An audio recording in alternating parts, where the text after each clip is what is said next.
دا لیلۃ القدر بصرف دا بمعتکف مومنو چې کم سړی معتکف دی به یقینی مومی یقینی زکه دی لسو شپو کې یو شپه ده او معتکف په شلم ولاړ جومات ته یویشتمې نه دی ویښتې د دېرشتمې شپې پورې نو دې کې یوه شپه لیلۃ القدر ده هغه شپه به په ده راغلي ته دې معتکف نه تپوس وکړې چې دې شپې ته ولې ناستې وی به چې دا یوه شپه ده او د یوې شپې عبادت د زرو میاشتو د عبادت نه افضل چا چې دا یوه شپه عبادت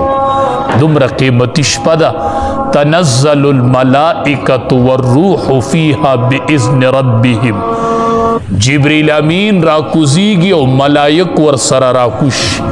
دا مخ د ځمکې ملایکو ګنډلې وي په هغه شپه ټول ملایک راکوز شوي ډېره د برکت شپه وي او ډېره د نورانیت شپه نیکان خلق یې په نښو پوهېږي سار له د نور رڼا لږه کمی دا شپه نه یخی نه ګرمی دومره ملایک را نازل شوي مخ د ځمکې ملایکو ګنډلې چې په دغې شپه څوک په عبادت کې مصروف دی کور کې دی جماعت کې دی بیٹک کې دی هر ځای چې دی خو چې ویښ دی او عبادت کوي نو دا ملایکې خواله ورځي او سلامونه پرې ورچوي بعضې بدبخته کورونه ټول په ټوله ودی ټول په ټوله اوده پاتې شي ټوله شپه ودی دا شپه د ماښام نه شروع شي او د سبا ختو پوري دا ملائک هر ځای ته حاضري کوي چې ویښ سړی پکې په عبادت ولاړي د دې معتکفینو خوا ته راځي د جومات کې چې معتکفین ناست دی خو پې پوه نه شي هغه ملائک راشي او سلامونه په دوی ورواچي داسې د برکت یوه شپه ده نو په کال کې یوه راځي او د رمضان المبارک اخیره عشره کې راځي نو چا چې عبادت وکړو نو د زرو میاشتو د عبادت نه افضل دی نو که تا دې معتکف نه بیا دا تپوس وکړو چې دې شپې ته دا دومره فضیلت ولې حاصل دی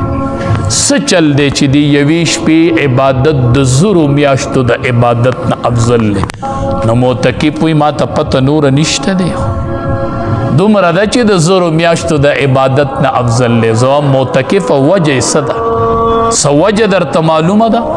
ولې نن دا شپه په ټوله دنیا کې ځلیږي او هر ځای کې مسلمانان دې ته ویښ راځي معتکف وایي ما ته پته نشته زه ورته وایم معتکفه نن چې دا شپه په ټولو شپو کې ځلیږي دا هغه شپه ده چې په دې کې قرآن کریم د لوح محفوظ نه ټول قرآن دنیاوي اسمان ته رانازل شوی دا د قرآن د نزول شپه ده په دې شپه قرآن کریم رانازل شوی معتکف وی خواه په دې شپه قرآن را نازل شو الله دې شپې له دومره لوی مقام ورک نو تاسو نه تپوس کوم چې کومه سینه کې قرآن محفوظ شي چې د هغې سینې به څه مقامي د هغې حافظ قرآن به څه مقامي دا خو ډېر بختور دی د قرآن حافظ چې په شپه کې قرآن راغې نن هغې شپې ته دومره د عزت نوم میلو شو چې ټوله دنیا کې معتکفین اعتکاف ته ناست دي ای د قرآن حافظه هغه قرآن ستا په سینه کې الله محفوظ کړی دی ته په سینه کې ګرځئ څومره لوی مقام به د دې حافظ او د قرآن د ویونکي وي چې د شپې سره نسبت راغی نن هغې شپې ته لیلۃ القدر وي نو د حافظ سینې ته به څه وایي د حافظ قرآن ته به څه نوم وایي چې د ده په سینه کې الله کلام محفوظ کو الله ډیر فضل کړی دی چې د چا په سینه کې الله قرآن کریم محفوظ کړی دی نو ډیره قیمتي شپه اخیره عشره کې را روانه ده او د دې دپاره د موندو حل چې دی هغه اعتکاف دی چې مونږ راشو په شلمه بسترې ورواچو او انشاءالله معتکف احادیثو مبارکو کې راځي دی د شهنشاه دروازه ټکوي او څوک چې د شهنشاه دروازه ټکوي دته به یوه ورځ دا دروازه کولاویږي معتکف وایي ربه مات مې کې نه معاف کوم